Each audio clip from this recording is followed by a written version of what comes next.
What is up, YouTube? Welcome to the Scooby-Doo Not 100 Frights Beginner All Monster Tokens tutorial. This tutorial is going to be primarily aimed at beginners. If you're slightly above the beginner level and you don't need me to explain every little single detail, then I will have an unlisted video of the All Monster Tokens route, this beginner All Monster Tokens route, linked below if you just need to scrub through and you already know how to do most of the tricks in the game. But if you are new or newer and just need to know more things about the route, this is the video for you. This tutorial is going to be split into multiple parts. I don't know how many parts quite yet, but there are going to be multiple parts to this. In just a second, we will start with basic movement fundamentals, just how to move in the game, how to operate, move around, stuff like that. But if you need more information on, some of these movement fundamentals and just how they work, I do have a beginner movement guide linked down below as well that I made that will go into a deeper dive. But for the purposes of this run, just to get you started running and getting your feet wet, you will be able to do that with just this video. So you don't need to go technically anywhere else. This can be your one-stop shop. And for this beginner AMT route, we will be playing on the NTSC GameCube version of the game. This is because the GameCube version of the game is the most accessible, and the NTSC version specifically is the fastest. You can also do this route on PAL, nothing will really change. On PAL versus NTSC, most of the tricks are the same. Some are harder than others, some are easier than others, but for the most part, you will be doing the same exact thing. If you are on Xbox, things will be slightly different for you, most notably in the level Coast 2, but everything else should work as usual. And if you are on PlayStation 2, this route will not work for you specifically because you are not able to do the trick known as Fishy Skip on PlayStation 2. So what you'll have to do is just do a different route where you go through Fishy instead of not going through Fishy, and that will just be your only difference in your route, but everything else will be the same. You will just go through Fishy earlier on. After you collect the helmet, you would just go through Fishy.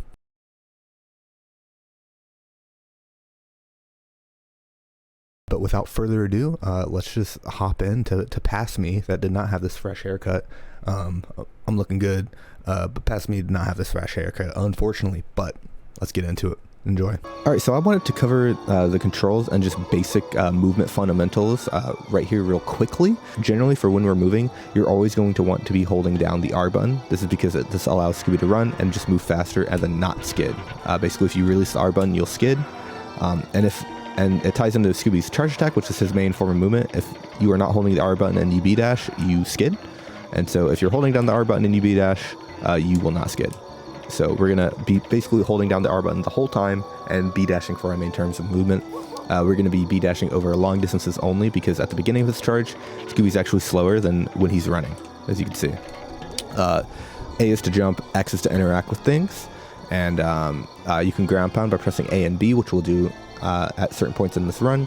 And then to activate the umbrella after we get our double jump, we're going to double jump and then hold the A button. So it's just A, and then hold it, and then you will activate the umbrella. And then an important note about how to move Scooby actually is that whenever you're turning Scooby, you want to roll the control stick. So you can see here on the controller cam, as you can see here on the controller cam, I am rolling Scooby. This is because if you go from hard right to hard left, you can just skid, right? Like sometimes you'll skid, sometimes you'll turn around, but most of the time you're going to skid. And so to avoid that, to avoid any harsh turns, we always roll. So if you're going right and you want to turn left, you roll up and to the left, right? You go in the sweeping motion to turn around, and you can do that really quickly, right? It's almost like you're going, left to right, just without the skid, right? So again, you're just going to want to roll the control stick in order to move Scooby, in order to turn Scooby. Alrighty, so let's just hop in. Timer starts on new game. So let's just go ahead and hit new game. The first thing that we're going to do is that we're going to hold down right. We're going to spam A, and then as soon as we skip the first cutscene, we're going to B-dash into the first room Mystic Playground. We're just going to enter with X. Then we're gonna hold forward here, and then we're gonna wiggle to the left, and then we're gonna go out and around that magnifying glass, and we're just gonna follow these snack lines down here to the first token that we're gonna collect in the run. Now we're not going to collect a token for a while, just FYI. Basically what we have to do at this point is that we have to basically just collect a ton of power-ups before we can collect all the tokens, and then we're going to basically make a mad dash for the tokens once we get all of that. In this next room, we're just going to hold up right. I like holding up in between the up right notch and the right notch personally, because it gets you a slightly better angle, but is what it is, just upright for now. And then you're going to B-dash, and then up the staircase, and then here, you're going to do a trick known as Chandelier jump. So I like setting up this jump around Black Knight here, and I basically just like jumping from here up here. This gives you the best angle to jump from, like, basically like the corner of this Black Knight image in between these two. Can you see my mouse here? Yeah, nice. In between these two poles, Black Knight image, I like to line up like this, and then I like to just, you know, run off and do the jump. Now this jump is really finicky, but what you can do to set it up is that you can just, I highly recommend just doing a wide angle. So whenever you run up this, shut up, Polly. Basically, whenever you run up the staircase, I like to go out far back and then attempting it, you know, because if you're hugging this too tightly, sometimes you can just like not get the height or distance required. I find it easier to approach from a bit backwards so you have more time to react to basically like how much distance you need. And then you can fill up both of these snack boxes on this chandelier, and then jump across, collect this key, and then just B-dash off and talk to Holly. Just spam through her text, and then you're going to turn around and leave. And that is the first trick that you're going to be doing in this run. There's actually more going on here. Let's try this again. What you're going to do is you're going to hold down right and R, and then you're going to talk to Don Knotts. And then after you talk to Don Knotts, you actually want to release the R button, and then because it'll cancel your skidding animation, and then you just want to jump through that. And so you can set up this dig. Basically how digging works is that if you skid into it, it takes a lot longer to dig than if you were to just jump into it and dig. And so in one motion, we're just going to hold down right, press X, spam through his dialogue, and then release the R button and jump. It's going to look like that, and then we're just going to press X to dig. It sets up your dig more. Just collect the key, and then, you know, hold down left into that key, and then during this cutscene, you're going to hold up, and then you're going to roll it to upright, and then you're going to enter Shock 1, and then we're going to make our way to our first upgrade, the springs. So in Shock in the Dock, just hold down right, and just walk around Don Knotts here, and then you're just going to jump on this barrel and just B-dash off of it, and this level, you're just going to kind of just run straight through. There's not too much to talk about here. You're just going to kind of move through this level as usual. There is a rat cycle. I guess what we can talk about here is that Scooby's charge attack. If you're aiming your head away from enemies, they won't hit you, right? So these rats are right next to me, but because I'm B-dashing, they can't hit me. And so generally as you walk up this slope, you're just going to want to kind of aim your head a bit away so that the rats don't hit you. So, you know, you can just go up the slope, you know, oh, that rat's coming to me. I aim my head away from him, and then I run down, and then we're just going to, again, speed dash and just jump up here. Again, you will not be able to go the speed that I'm going, which is completely fine. But I'm just showing you, you know, generally how you're going to want to move at every single level. So, in Shock 2, we're going to do our first little sequence breaking here. Normally, in this game, you have to help Shaggy a lot. Spoiler alert, we are not going to help Shaggy one time this whole playthrough. We don't play any minigames with Shaggy. All right, so after you skip Shaggy's dialogue, we're going to do a trick known as Rubberband Skip, where basically we're just going to B-dash here, and then we're going to get into this little corner in between this pole. So you can see this pole and this box. I'm aiming Scooby right here in between them.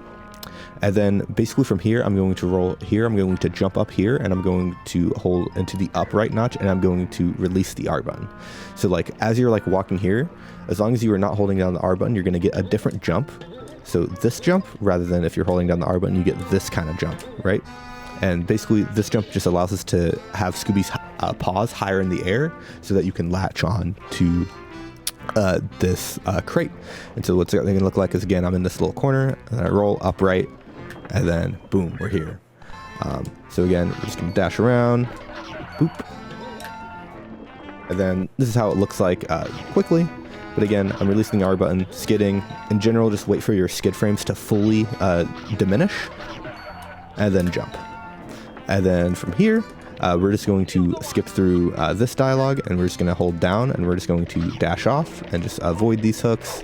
You can collect some of these snacks along the ground if you want, and then we're just going to make our way into Shock 2. So in Pier 2, you're going to be facing this angle, right? And so here specifically, I like to go from the right notch to the left notch and just roll down. So like that, just really quickly, you know, you're here, right down, and obviously holding down the R button as per usual, and then dashing. And this can set you up because it's a bit awkward here. But again, in fast motion, here we go. I go right to left, and I just roll it along the bottom side. We're just going to jump over this tower. Again, just leave our stick neutral. We're going to go right to left, and then we're going to B dash, jump onto the tower because we can't jump on the tower. So the tower doesn't allow us to jump, run, or whatever. But what we can do is that we can actually run onto this rope, and then now we can jump again. And so what we do is that we run onto this rope, and then we jump off of it to collect that snack box. This is because we're going to come back and we're going to do a void warp later on, where we're going to basically not be able to collect that snack box. So this just allows us to, you know, hit that snack box before we go on our way. There is a faster cycle that you can do where you can actually jump from this rope and then hit this crab and actually jump to here and then jump off. I'll show it to you just so you are aware that it exists, but by no means do you have to do this. You can just do the regular thing, but it's kind of a fun thing to do if you can do it. It's pretty hard though, you know, sometimes you can just, you know, not get that jump, but yeah, so in flow, again, right to left, we're gonna B dash and we're just gonna jump over here, and then we're just gonna walk on this rope, and then we're gonna jump, collect that snack box, and then we're just going to continue our walk along here. So in this next level, there is a trick known as tar struts, where there is a 2-frame window at the beginning of this level at which you can jump off the tar. I'm not going to show this trick. It's just, it doesn't really, it saves you a couple seconds. For a beginner route, I just don't recommend it because it's a very hard movement to get down and master. So we're just gonna walk through the tar and try not to get hit by crabs like I am, LMAO. I was just trying to explain things. There are certain crab cycles, but yeah. And then we're just gonna jump up here, and then this is the springs invention. So this will allow us to double jump. So now we have a double jump, so now we can really activate new areas. And then we're basically just gonna go out here to this part of the pole, and then we're just going to walk off and we're going to die. And basically we're going to death abuse a lot in this game. Dying just puts you back to where you entered the level at. So wherever you entered the level, once you die, you will go back to where you entered, unless there is a checkpoint.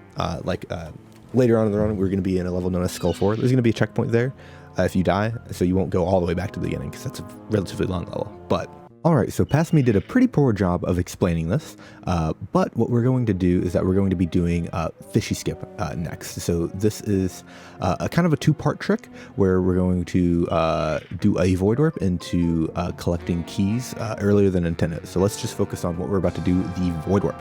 So what a void warp is that whenever Scooby gets out of bounds and into the quote-unquote void, there's a failsafe in the game that transports him back to the intended beginning entrance of a level. Now, what does that mean? It's a bit different from death abusing, because death abusing teleports you to where you spawn, but void warping teleports you to the intended beginning entrance. Now, the intended beginning entrance is different from where you enter sometimes, and that is because every level in this game is in numeric order, but sometimes you enter them out of order. As you notice, we went from Shock 2 to Pier 2. We did not go from Shock 2 to Pier 1. So, where is Pier 1? Pier 1 is where we want to go.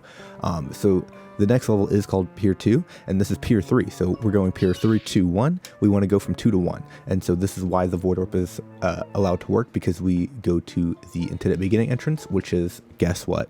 Where the entrance that you enter from Pier 1 is. And so this is extended to every level in the game.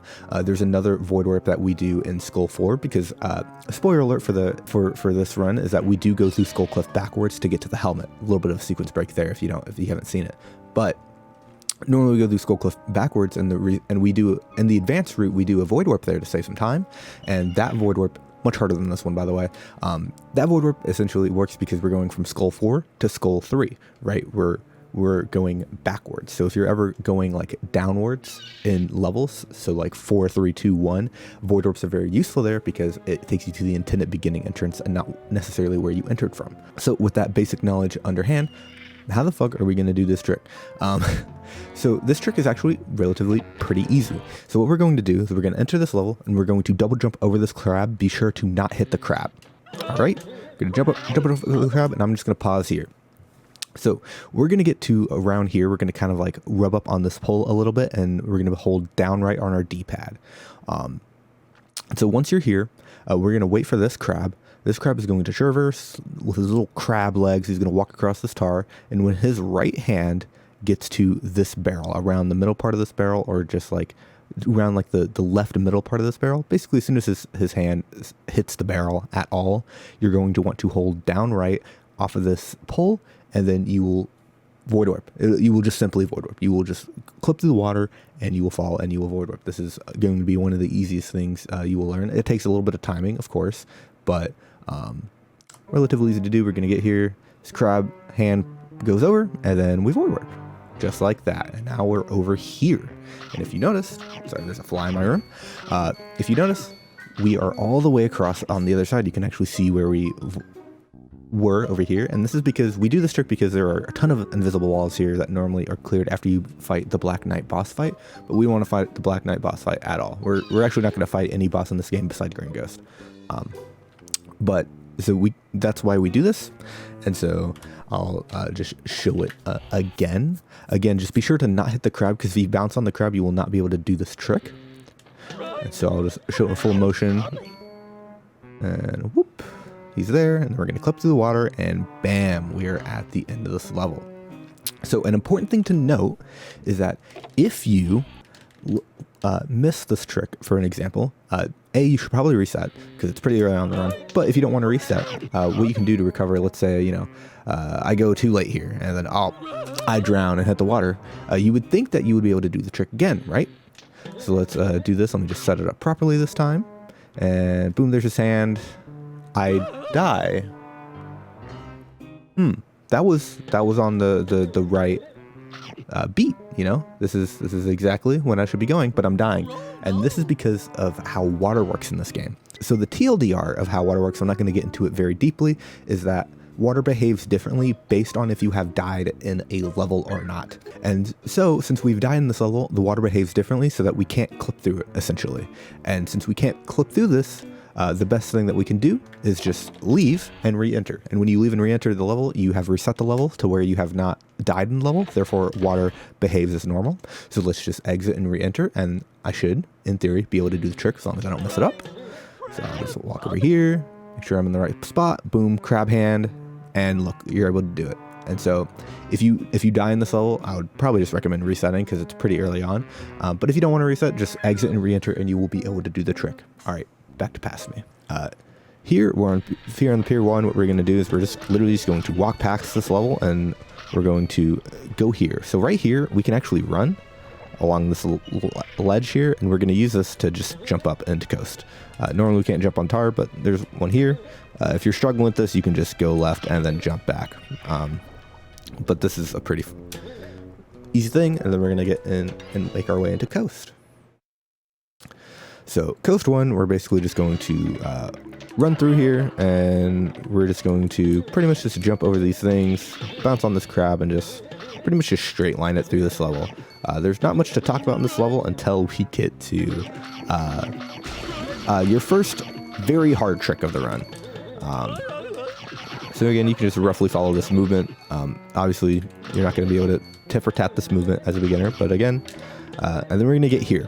And so what you're going to do is that normally past here, there is a cutscene.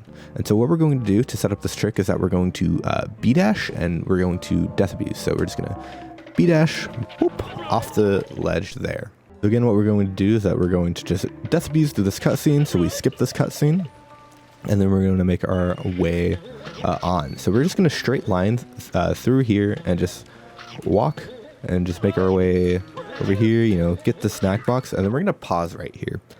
All right, so the next trick that we're going to do is known as fish clip or fish cringe, which is basically we need to acquire all 4 keys in this level to get to coast 2. So there's one key here, 1, 2, 3, 4. And these little glowing purple things, you can kind of see it, right? So in all 4 of these boxes, there are keys. Now 3 of these keys, this one in the back, this one here, and this one right here, these are all very easy to get into. You basically just hold up left into this one, And you can clip into the box. You can actually just like run like straight through this box. These boxes are not good at all. And then, you know, here we're just gonna hold it upright. We can just clip through this box. Again, really easy box to just fucking just run straight through. And then this third key is also really easy. You just hold it direct up here, go into the up left notch, and then just collect that. And now, you know, we're good. But now we need one more key. And unfortunately, clipping into this box is not a thing that we can do. We can't get into that box without the help of this guy right here. This guy looking at us. So what we're going to do is that we're going to take him over here. We're just gonna hit him with a bonk, and then we're gonna jump up here on these. I'm gonna actually pause the game here. We're gonna jump up here, and then basically I want to be right here on this box. And when I'm on this box, I want to hold direct down, and I want to get to a specific plank here next to this box. So what we're going to do is we're going to hold direct down. We're going to enter our way. We're going to enter our way down, make sure we're falling to the ground, and then we're going to hold right here. And then we're going to have the fish hit us like that, except he's not in the right positioning. So I'm going to reload this. And so, again, just hit the fish, and then you're going to go do your setup like this, and then we're going to go on this plank. So this plank right here, I'm going to pause the game again. This is where we want to end up being. Jumping on this box back here allows you to set up your angle a lot better, so that Scooby is straight down and looking at the fish. The fish is going to walk up here, and he's going to kind of hug this box. He's probably going to rub into this box a little bit, and then he's going to come in and he's going to hit you, right? After he hits you, you're going to press B, you're going to bonk into him, and then you're going to jump to the right into this little hole here, and then you're going to hold one of three directions. You're going to hold into the direct up notch, so like this, you're going to hold up, or you're going to go to hold up left, or you're going to hold up right. And this depends on where the fish is positioned, where you're positioned. Basically, how these work, just very roughly. Do not worry about this. Don't even try to think about it that much as you're learning this trick. But up left is if the fish is too far forward. Up right is if the fish is too far back. And then up is if the fish is in the perfect positioning. Ideally, you want it to be up every single time. But you can, as long as you're close enough, you should be able to get the key, either holding up left, up, or up right. And so what I would recommend as a beginner is that you just go through all three of them. You know, you start with up, and then you do up left, and then you do up right. And if you do that, if you do all three of them and you don't get it, just reset the position of the fish and try again. So here we're gonna unpause. He's gonna walk into me, and I'm gonna just show you that. This should work. I might have to hold up left here, but we're just gonna wait for him to come over. He's here. He's going to walk into me, bam. And then I just spam the B button, and then boom, he's stunned. And so we just want him in this positioning. I guess I can just keep hitting him. So important thing is that, like, you know, if you're a bit slow with this, you can just keep hitting him, and he will not move. He's just stunned forever. Every time you hit him, you refresh the stun duration. So after you stun him, you just want to jump into this hole and hit him again. So again, you want to go from here, and then I like to double jump and then flick left on the control stick and then get into here. You can also, just kind of walk along here too, and then inch your way and fall in. And then from here, you're just going to want to, again, you know, hold up. I didn't get it, so let's try to hold up left. Try to get in the hole. I personally like holding R while I'm in the hole. So there, I held up left and I got the key. So here, let's show that again. So again, just bonk into him. So you have plenty of time to set this up. You don't need to bonk into him by any stretch of the imagination, but as a beginner, as you're first getting it, you know, this will give you ample enough time to, you know, even if you mess it up, you have enough time to set it up a couple of times. And then eventually he will complete his path and he will walk into us. So he's coming over. Bam, into him right there. And then hold direct up. Boom, we get the key. So this will be the cycle that you're going to see if your movement is somewhat decent. He's going to be around this positioning. Again, you don't need to do this, you know, because you can just go straight through. And normally what you would do is that you would just lure him to this positioning. You would double jump to cancel his AI, inch over here, do this, and then, get into the box and get the key. That's a lot. You're going to want to bonk the fish and just completely take your time and set it up. It's going to be way worth the consistency on that, because trying to manipulate the fish's AI and trying to, get him to obey with your commanding is really, really hard, because this trick is so precise. So I highly recommend just bonking him. And then, after you get that down a couple times, try to take away the initial bonk, and then, speed it up just like that. But again, I just recommend, you're coming through here, just fucking hit that guy, hit him, stop him, go into the back, set this up, enter yourself to this plank here. You want Scooby's front paw like right here on the edge of this plank. You basically just want his line on this plank next to this box. And if you're here and you get hit, you will get the key. Just hold up left, or up right. You will always get the key. In theory, I should just be able to hold direct up here, and I should get the key. It shouldn't be that big of a whoop. But again, this will just give you ample enough time to set up the trick.